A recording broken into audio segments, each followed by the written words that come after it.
It's The World This Week. The World This Week in partnership with The Daily Beast. Nico Hines, world editor of The Daily Beast, joins us from London. How are you? I'm well. Good evening. Good evening as well to Hamdan Mostafavi, editor-in-chief of French weekly news magazine L'Express. What's the cover this week? What's your story? This week it's China, the Great Leap Backwards. The Great Leap Backwards ahead of that Chinese Communist Party Congress that opens on Sunday. We're also in the company of France 24 Chief International Affairs Editor Robert Parsons. How are things? Good. Good. Okay. How are things with freelance reporter Aisha Gul-Sert? Good? You had to think about that one. Yes. The World This Week, where it's strongly encouraged and recommended to listen, like, and subscribe on Apple Podcasts, Spotify, and other fine streaming services. Payback. It came during Monday morning rush hour. Ukraine's foreign ministry releasing dashcam footage showing an explosion on Kalinova Street. That's in the central city of Dnipro.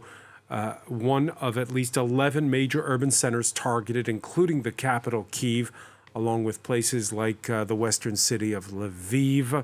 Monday's attack following a weekend of Ukrainian gloating over the purported truck bombing that damaged the road and rail link between Crimea and the Russian mainland. Vladimir Putin justified the targeting of major urban centers by Saturday's Kerch Strait Bridge attack. Thus, by its actions, the Kyiv regime has actually put itself on the same level as international terrorist formations with the most odious groups. It is simply impossible to leave such kind of crimes unanswered. Carpet bombing in response to terrorism. Robert Parsons. Well, it's just, what can you say? There's a complete irony deficit on the part of the Russian president there to be talking about terrorism because of an attack on a strategic target, the Kerch Bridge, at the same time as he has launched a war against Ukraine, which has involved massacres in several different places, human rights abuses, war crimes, and in the same sentence he can talk about alleged terrorism on the part of the Ukrainians. It's just absolutely absurd. But we've got used to that from Vladimir Putin over the last 8 months, so no great surprise. The issue is, in military terms, what sense does it make for Russia to launch this wave of missile attacks against Ukraine in response to the Kerch attack by the Ukrainians, assuming it was them? It's hard to see it, really, because these are enormously expensive weapons that are being used up. According to the Ukrainians' estimate published today, they've used something, 1,200 of their 1,800 ballistic missiles and cruise missiles now, so they've got about 600 left. And to what military gain? It's difficult to see. But okay, you intimidate the Ukrainian population, but do you weaken the resolve of the Ukrainian population? Apparently not, judging by the reactions that we've been seeing so far. So it's really difficult to understand why the Russians and why Vladimir Putin has done this, unless it's simply a reflex thrashing around, trying to find some way of gaining revenge for that attack on what is, after all, Vladimir Putin's flagship project. This was a crown jewel after the 2014 annexation of Crimea, a project that cost billions, this bridge. Speaking of humiliation, exactly, when it was opened again in 2018 by Putin himself. But your title, The Whole New Level of the Sequence, is so right, because I do believe that this week, or in the past, a week and 10 days, we have entered a new level. There's a new general appointed by Putin who, as I do remember, in Syria, he's known as the Armageddon, General Armageddon, because he's known for his brutality. So the fact that there's a new general who's one of the reasons why, to basically come back to what Robert was thinking about, is to show that there's a new tactique, which is absurd, absolutely, but to say an eye for an eye. If you have humiliated me, I will go ahead and bombard more than 10 cities in Ukraine. I have a new general who is going to show you Ukrainians what we are capable of, just like they have done in Syria, which was horrible. And and it was the same general. Surovikin was the general in Syria. Exactly. So I think so we have entered a new level, and that new level is absolutely absurd, but extremely brutal. Can they sustain a new level, the Russians? Is, I guess, Nico Hines, the question that Rob is asking. No, I mean, it sounds like they certainly can't sustain this sort of bombardment for a long period. I think in terms of the question that Rob was asking and that a lot of us are asking ourselves, why are they doing this? What's the military aim? There was a very interesting piece written by one of the Daily Beast star reporters who watches the Kremlin state TV for us and tries to translate some of the thinking that's going on inside the Kremlin. And what she found was that a lot of the shows were talking about what a great success these bombings were, how well they'd done, how they showed the Ukrainians after, initially people had been very upset by the bridge attack, even admitting that on TV, which is pretty rare on state television. But what seemed to be coming across was the idea that this was supposed to buoy up domestic opinion, because people in Russia were starting to think, we're losing this war, this is not going well. And while it takes a while for the mobilization to kick into gear, and if you're optimistic in terms of the Kremlin's thought process, you think that it might take a few weeks, but eventually that mobilization process will start to bear fruit on the battleground. And this is a kind of move to try and keep spirits up while they bring that slow, rusty mobilization plan into position. And while power is being restored in Ukrainian cities, the Ukrainians continuing to press their advantage on the battlefield, forcing Russia and its proxies to ask civilians to quit the occupied city of Kherson. Hamdan Mustafavi, Kherson was the major city taken in the opening days of Russia's invasion of Ukraine. If it falls, what then? What then? The question is wholly open now. I think there is no sense in these military attacks recently, because it's not a really military win that Putin wants. It's a propaganda war. So the question is, what will he do if he loses now?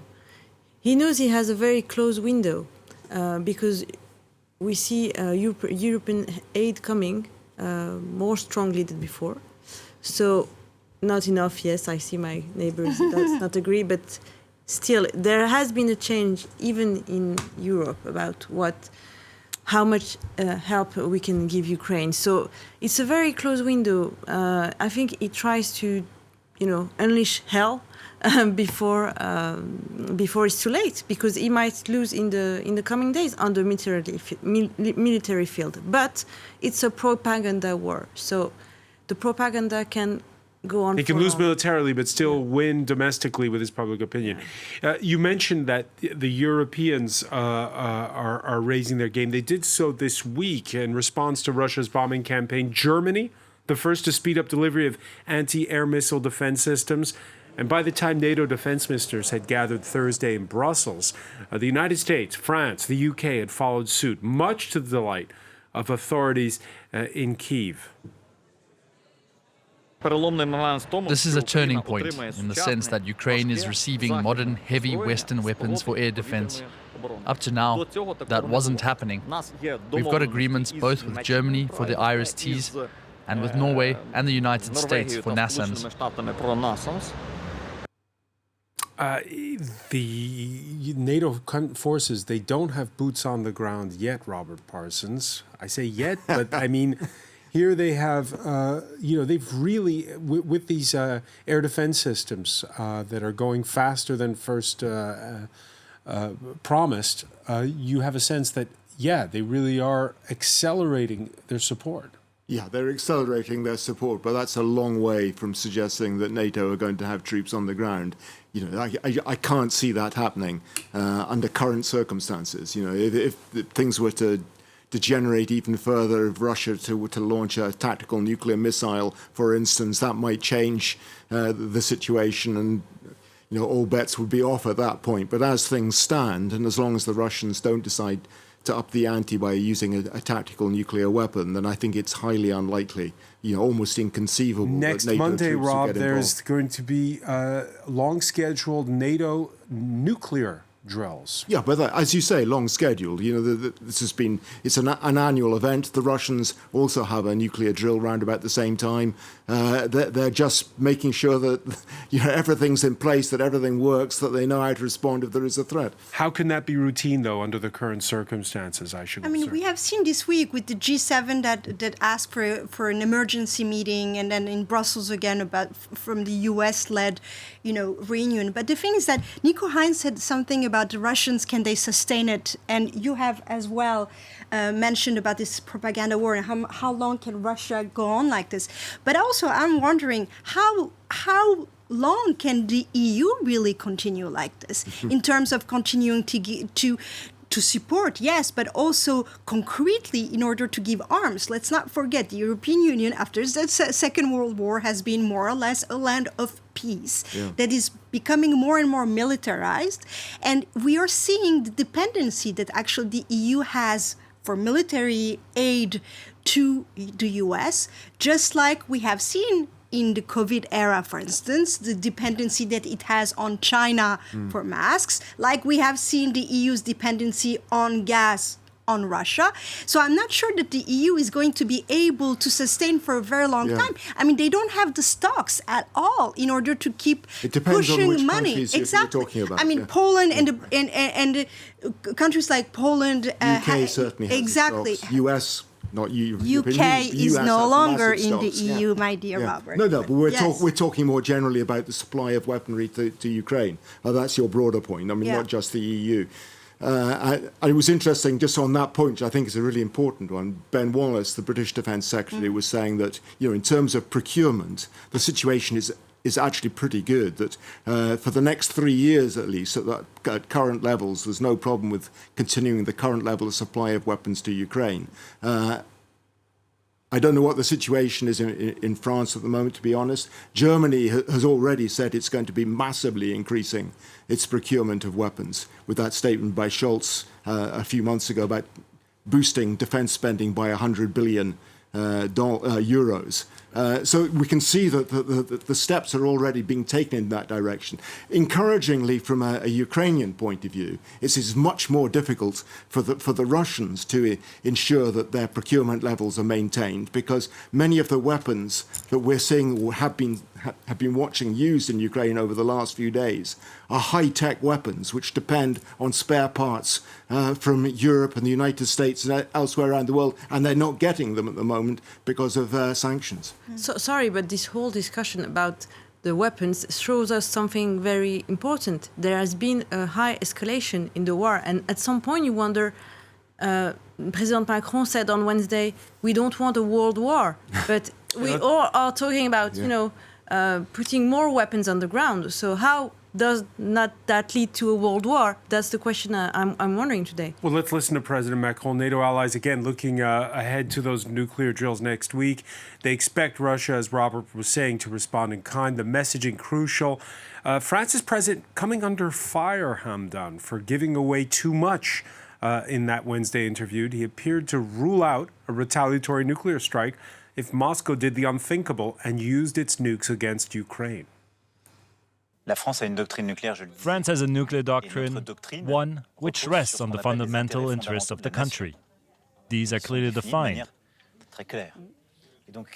They would not be at stake if there were a nuclear ballistic attack in Ukraine or in the region. This would not call for conventional nuclear retaliation? Of course not. That is not our nuclear doctrine today. Hamdan Mostafavi, did he get it wrong there?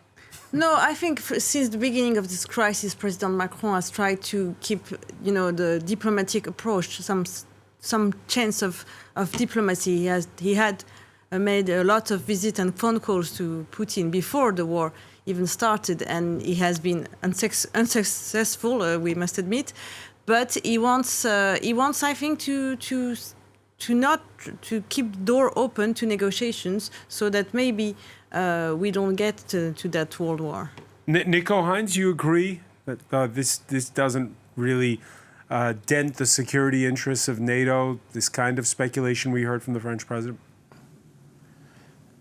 No, I think it's very unhelpful. I think there's a fine line between trying to stay on Putin's good side and waving the white flag. You know, obviously there's a huge difference between actually deploying nuclear weapons and saying to somebody, if you were to cross this red line, then, you know, all options are still on the table.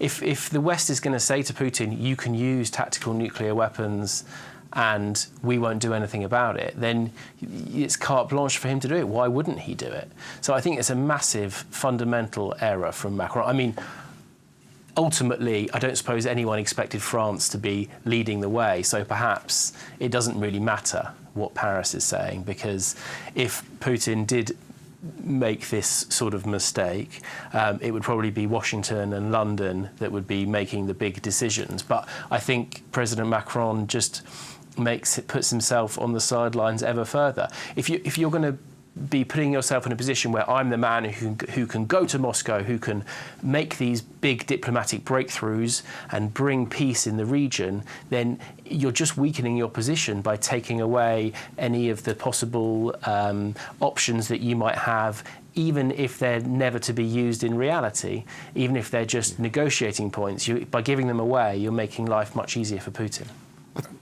I think that's right, you know. But it was interesting that I don't know what the formulation was, but the French government seemed to have rowed back a little bit from that position and have reverted to what has been called strategic ambiguity. And we've definitely heard from the French president a tone that's gotten a lot more, I wouldn't say bellicose, but firm with the Russian president in the last month. Yeah, I think there's no question about that. The French position is absolutely in line with the rest of the European Union and NATO now, whether it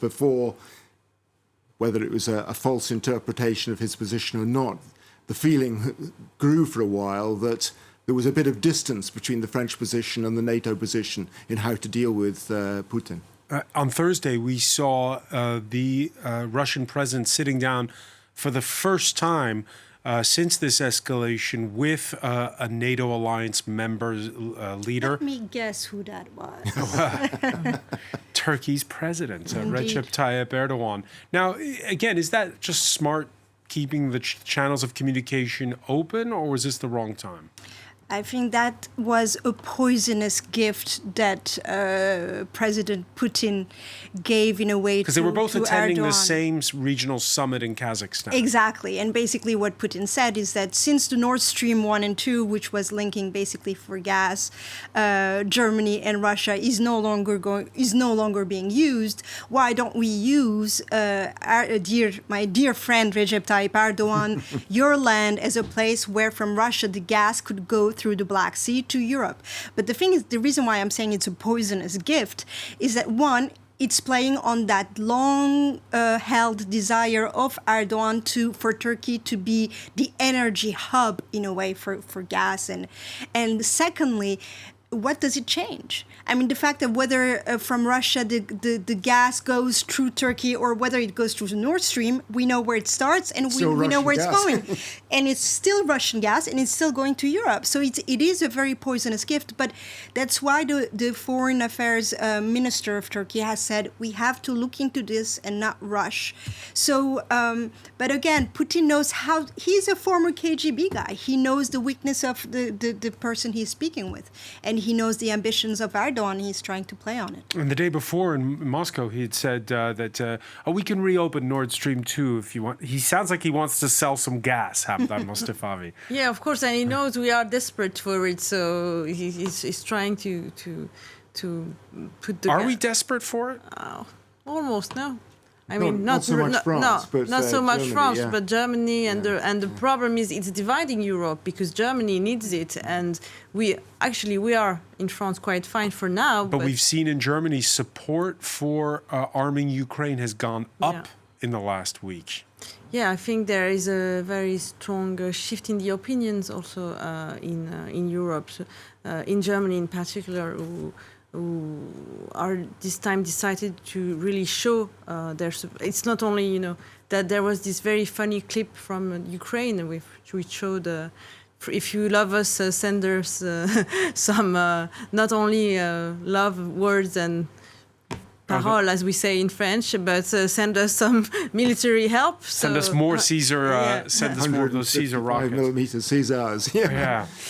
Oil and gas revenue at the heart of the standoff over Ukraine, with the United States making it clear to OPEC plus producers that you're either with us or against us.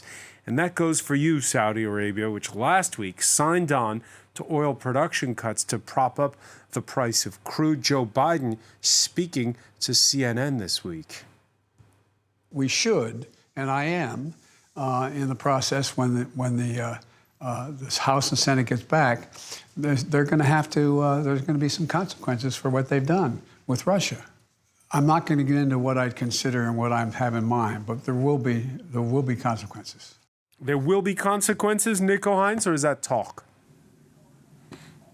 Well, there have to be consequences because he's threatened it now so explicitly that if he falls back again, it's just going to look ridiculous. Don't forget, when he was running to be president, he said that he was going to make MBS isolate him from the world. And instead, he flew over there, fist bumped him, cozied up to him to try and get a good deal on this occasion, and it was rebuffed. Now, Saudi are trying to say, oh, well, it wasn't because we're supporting Russia, it was just, the hard-headed thing we had to do to prop up the oil prices, don't be too angry with us. Potentially Washington could have said, oh, OK, fair enough, but they didn't. They Oh, I'm hearing does Saudi Arabia have a point when they say because they fought against it? But does Saudi Arabia have a point? Going to have to does Saudi Arabia have a point, Nico, when they say this isn't our war?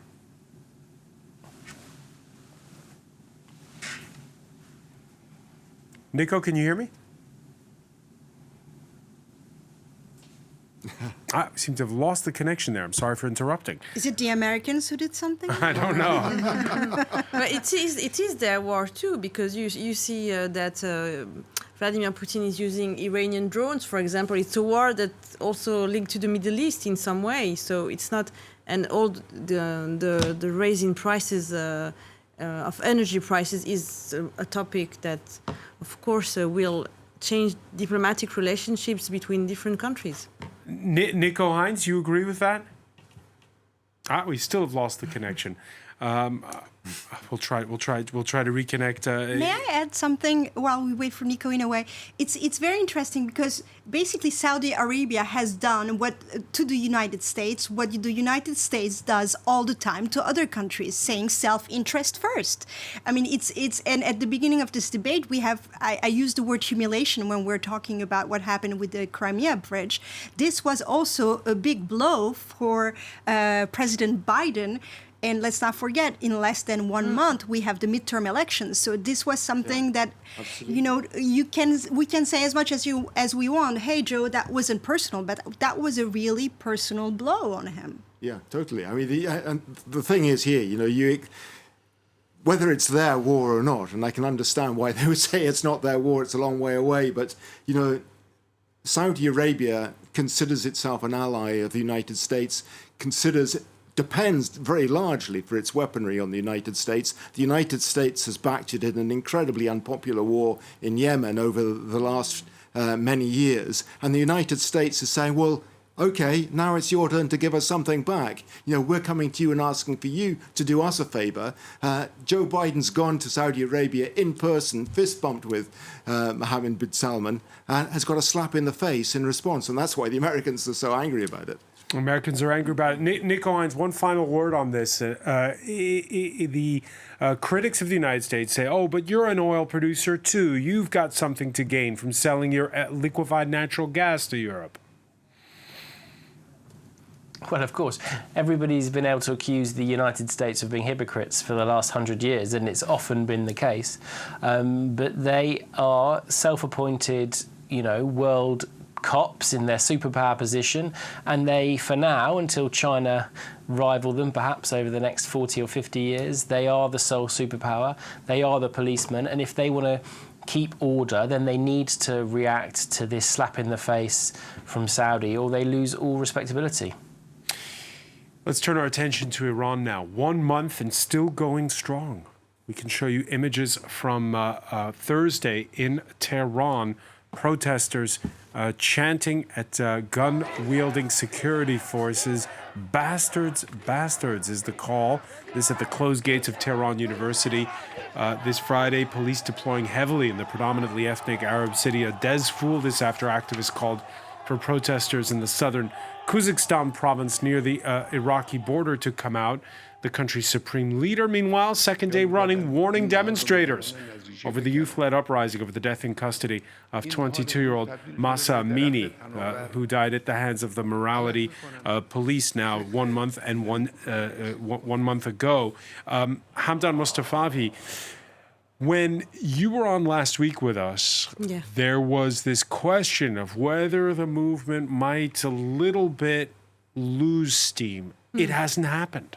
No, it hasn't happened, and it's quite moving to see every day all these images flooding from Iran and showing us that not only the movement hasn't, quiet down. On the contrary, it has spread, and it has spread in very different ways. We see there has been strikes, which is very important. Strikes in some very important oil facilities. That's we've been just talking about OPEC. That's very, very important for Iran, of course. So it's kind of, we always say, here in Europe, it's only the young and educated people who protest and not really the real people of Iran. But it is actually, it is everybody. It is what we hear from Iran are, young people, old people, poor or educated, middle class. So it's we have seen also the minorities, which has, who have, for a long time been protesting for different reasons that are also uniting. So it feels like, of course, it feels like a revolution, like you want to say, because it's all these different movements. But even if, I think it's very important to stress that it's a real movement. Now we all are wondering what can be the tipping point, Yeah, and we saw that there's been a violent crackdown against those minorities, be it in the Sistani-Baluchistan area in the southeast, in the Kurdistan part of Iran, tanks going in, and observers saying that Kurds there not rising to the bait, keeping it about this movement, not going on to separatist demands so far. Your thoughts on that, Aisha? I think the Kurds on that region know very well what the governments of every country, Iran, Turkey, Iraq, Syria, has been trying to do by using them, and they are now accustomed not to play that game and to play a better, higher ethical game. That's the first thing. Secondly, the other thing that with the footage that you mentioned that we have seen in the past few days, it's been incredible to see also maybe that's something that's new, the fact that there are men in this movement. I've seen in the past few days from BBC Persia footage that has come where the police is trying to stop women demonstrating and where men are actually trying to get the woman back. Because what's new is that what we know is that in Iran, when you go into detention, you might not come back. You might disappear. You might be like one of those 20-plus young people, how many 16-year-olds in the past 1 month who have been killed. So there's really something of a unity that is sparking from this movement. I don't know. I agree with you whether to call it the beginning of a revolution. But what is clear is that there's an incredible from all social points. It's not only the rich. It's not only about economics, it's about freedom. And it also shows that this young generation that's actually on the shoulders of the other generations and the other movements of 2009, 2017, 2019, they're going even further thanks to the other movements that have preceded, but also because this generation is fed up. This generation knows how we live in Paris and in New York, and they say, you know what, I want my liberty. Yes, I have called in one of my papers for my magazine, L'Express, I have called that the revolt of the grandchildren of the Islamic Revolution, which is now, contrary to their parents who have been growing up, in the Iraq-Iran war, and their grandparents who had... Yeah, some who barely remember the movement of 2009. Of course, and it's, they've been born in this year 2000 and later, and they have nothing, they are fearless because there's nothing more to lose, everything, there's no. The thing that's interesting for me, is just how much, you were talking just now about people know what other societies they've lived in, Paris or they live somewhere else. Well, for me, what's particularly interesting is how much this movement has now gone beyond the educated classes in Iran, spread way, way beyond that. You were talking about Baluchistan, for instance. Yeah. Kurdistan, we know perhaps the resistance is based in something other than just the attacks against women, although it incorporates that as well. But for me, the question will be, I suppose, what you were talking about, Hamdan, you're talking about the tipping point. At what moment do we reach that tipping point? Because up until now, the regime still has all the means of coercion at its disposal. It is a massive coercive apparatus, which it has used successfully in the past. But it is quite clearly being destabilized by what's happening at the moment. If it continues, and you mentioned the oil workers too, I think that is a really interesting development. If it spreads beyond the women, the educated classes, the ethnic groups, and starts picking up rhythm, traction in key working groups, I think like the oil workers, that becomes really dangerous for their regime. Of course, and I think some of the tipping point could be the moment when you arrive, when the people who have been benefiting from this system, there have been, of course, some people, if the Islamic Republic is on for 43 years, some people have been benefiting from them. We talk about the Basij, we talk about the Pasdaran, all the security system. Guards and... Yeah, of course. If these people in the security system end up, shooting their own children, at some point, that could, change the... One can only assume that the UK finance minister had an inkling that it wasn't good news to be recalled to London from a trip to Washington, but roll back the clock to late on Thursday. And you'll be Chancellor and Liz Truss will be Prime Minister this time next month? Absolutely, 100%. I'm not going anywhere. Thank you very much. The rest, as they say, is history. After another week of market jitters for the pound and the government bonds, Kwasi Kwarteng relieved of his duties, never having recovered from announcing that mini budget with tax cuts for the rich without a plan to finance them. We're only 38 days into the Truss era, Nico Hines. I don't think it's going to be a very long era. The first 38 days have been, well, don't forget, the first 2 weeks was taken up with mourning for the Queen. So they've only actually had 2 weeks in which to wreak havoc in the markets, wreak havoc in the opinion polls, wreak havoc in the Conservative Party, which is now at war again. It's just been disaster after disaster after disaster. Liz Truss has today fired Kwasi Kwarteng for agreeing with her and implementing the exact provisions that she campaigned for the leadership on. These two have been best of pals for probably a decade, two of the closest colleagues in Westminster. They have the same kind of links to think tanks, these kind of groups that push these radical economic principles, which they thought they could implement together. He's been thrown to the wolves. I think, to be honest, it was the only thing she could do to try and prolong her premiership.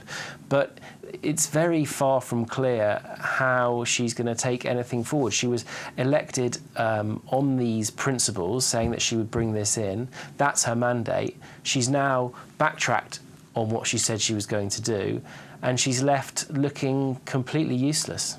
But let's listen to Liz Truss. She was reading to reporters from her prepared statement at the outset of what turned out to be a short press conference. I met the former Chancellor earlier today. I was incredibly sorry to lose him. He is a great friend, and he shares my vision to set this country on the path to growth. I have asked Jeremy Hunt to become the new Chancellor. He's one of the most experienced and widely respected government ministers and parliamentarians, and he shares my convictions and ambitions for our country. Jeremy Hunt, Robert Parsons, wasn't he a Remainer at one point? I think he was. Yeah, Nico should probably get the view. I'm not absolutely certain, but you know, he doesn't have a financial background. It's difficult to see. You heard Nico talk about Liz Truss's inner circle. Jeremy Hunt's not the name that comes to mind. No, it's certainly not the name that comes to mind. One of the things that I really liked looking at the British coverage of what's happening, this is just before Liz Truss made this statement today, is at the time of the party conference, Tory party conference, beginning of this month. And The Economist said, that, commenting on her honeymoon with the Tory party, that it had the shelf life of a lettuce. And that just about sums it up, because you know since then we've seen this just go down the tubes completely. It was today one of her own supporters, own parliamentary supporters, described what that press conference as unbearably awful and one of the worst press conferences, if not the worst press conference he's seen in the last 16 years. What makes it so awful? She didn't answer. She didn't address the issues. She fell away from talking to the media. She didn't take an opportunity. You know, if it had been a confident prime minister who was firmly sure of her own beliefs, she would have allowed the media to question her. She would have wanted to put her views across. She is clearly so destabilized at the moment. For me, Liz Truss is kind of like the Helen of Troy. You know, she has come into the leadership of the UK, and that it has been a war. It has been, the Greek mythology again. In order not to sacrifice herself, in order to survive, she had to sacrifice someone. And it has been with the letter of resignation today. I'm sure the Chancellor is very sad to have answered that call in Washington to come back one day early in order basically to be fired. And just like Nico Hines said, to be being fired in order to, because she was agreeing with him. But it's pure politics. That's what happens. She wants to continue. She had to replace him. She had to do a U-turn with a kind of like a chess move that was going to be some quote-unquote killer. Well, she's done it to save herself, but the question, I guess, is she going to be able to? No, but I think the Tory party at some point we'll talk about tipping point. At some point, they are so caught up in their Brexit lies that they won't be able to sustain it for long. The economics they sold in the Brexit does not exist, cannot be applied. So at some point, it has to fall apart. 33 points behind the Labour Party at the moment. And one final point on this, Nico. The pound dropped after this sacking. It was a U-turn, but not enough of a U-turn, it seems, for the markets. Well, I think the problem is a credibility gap. And there's a TV show called The Thick of It, which is very popular over here, kind of satirising the idiots in Westminster. And there was one scene where Malcolm Tucker, the scary spin doctor, says to a minister, "Don't worry, they're not going to sack you. If you get sacked after a year as a minister, it shows that you were doing a terrible job. If they sack you after a week, it means they were stupid to appoint you." And I think sacking her Chancellor after 38 days firmly puts her into the camp of this makes her look worse rather than him. And the fact is, it's very unclear what she's going to do now. She's got 2 weeks. For some reason, they've decided to put the medium-term fiscal statement, they've scheduled it for October the 31st, Halloween night, and everyone is expecting a nightmare on Downing Street. And there's no way they're going to be able to come up with a package of reforms that are going to make the markets think that Britain has got a strong, stable economic plan under a strong, stable Prime Minister. Well, if they need public relations advice, we know where not to turn. There's fresh turmoil at French football's top club. First, it was reports that Paris Saint-Germain recently re-signed star forward Kylian Mbappé now wants a transfer out. Then another public relations nightmare involving its PR. Investigative news website Mediapart reporting that the Qatari-owned football club had hired a firm that thought it would be a good idea to troll critics. That includes influential fans, even players. Among them, Adrien Rabault, who's since gone to Juventus, and Mbappe himself. That was the first time he was linked to a move to Real Madrid. The club denies Mediapart's allegations, saying it's an international brand that works continuously with social media agencies around the world to promote and celebrate Nico. Yeah, this is quite funny, isn't it? I mean, I have to say that the Kylian Mbappe spin that he's so offended by the Qatari ownership's willingness to use the dark arts has made him reassess his values, and he wants to go to honest and upstanding Real Madrid. Does seem a little bit far-fetched to me. If you actually look at what these kind of troll accounts said about him, it was after these links first surfaced to Real, and one of these accounts suggested that the players should work in silence. I think that's a very, very mild rebuke in terms of freedom of speech. If you look at what the Qataris are doing back home and what they've been doing to prepare for their World Cup, none of that seemed to bother Mbappe too much. So I'm not sure that I quite buy that resolve. I think the truth is that he's upset because he's not been given his way. He wants to play in a certain formation. He wants to get rid of Neymar because he's too much of a prima donna and plays in his position. So I think this is all powerful infighting behind the scenes. But ultimately, we all know that Mbappe is going to Real Madrid. They might as well get it over with.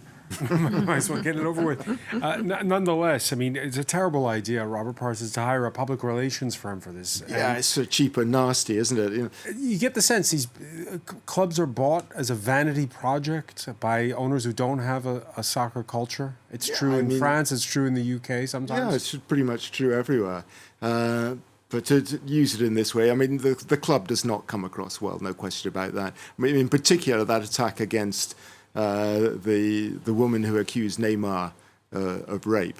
They went after her, tried to sully her reputation, and that clearly that sort of thing is not on. By the way, on the sidelines of that summit that Aisha Gulsert was keenly watching in Kazakhstan because of Vladimir Putin sitting down with Turkey's president, there was also the Emir of Qatar, thanking none other than the host of the last World Cup for his help in organizing the upcoming edition that takes place next month in the Gulf. Hamdan Mostafavi, I mean, PSG is owned by Qatar. Qatar is going to be in the news a lot in the coming weeks. Yeah, and they wanted to have Kylian Mbappe for their World Cup as a French in France, not in Spain. And I think this whole it has reached a point when hypocrisy in diplomacy is too much. Like we can't just watch this World Cup and say like nothing happens. It's too much. Qatar is sitting with Putin. We have this club, the biggest club in France. Okay, when Iran plays the United States, will you watch? That's something different. I will watch because I think they might do something to support the revolt in Iran. Aisha Gulsert, your thoughts on this? I mean, it's crazy that this is all happening in the build-up to that World Cup. Soccer, baby. Soccer. I mean, as a Turk, I have to say it's painful to see that it's going that far. It's not the first time in, I think, soccer or games that actually there are, the trolls are being paid in order to do bad PR. The fact that, as you mentioned, this week that the Emir of Qatar has actually thanked at that reunion, at that meeting, Putin for his 2018 grandness for the World Cup is horrible. But hey, the PR that Qatar has tried to buy for itself for the World Cup, no matter how much money they've been pouring into it, it's been backfiring so bad.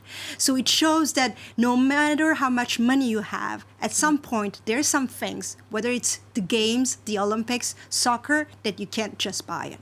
You can't just buy them, Nico Hines? Well, they did just buy them, so there's a slight issue Nico, with that. I'm talking in a philosophical sense.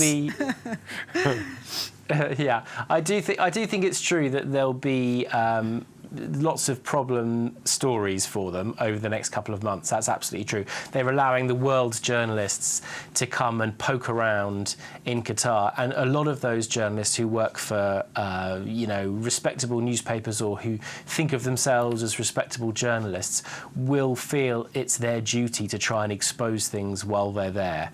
So I do think that there's going to be a long parade of negative stories, but at the end of the day, ultimately they'll have the video clips of who knows which emir handing the trophy. People, representing Qatar will be all over the footage, and they'll get the clips that they've paid for. All right, and we'll see if they're handing that. We'll be watching that build up to it. Nico Hines, I want to thank you so much for joining us from London. I want to thank Hamdan Mustafavi, Aisha Gulsert, Robert Parsons. Thank you for being with us here in The World This Week.